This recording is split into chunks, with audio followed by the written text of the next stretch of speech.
Çok zor olacak ama seni unutacağım.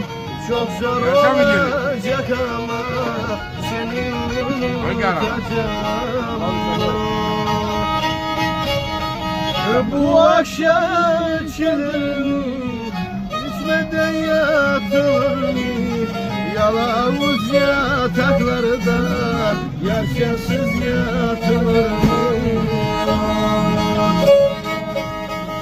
Bu akşam içeceğim bir büyük bir beyanım. Buz koyun bardağıma belki senin efkarım.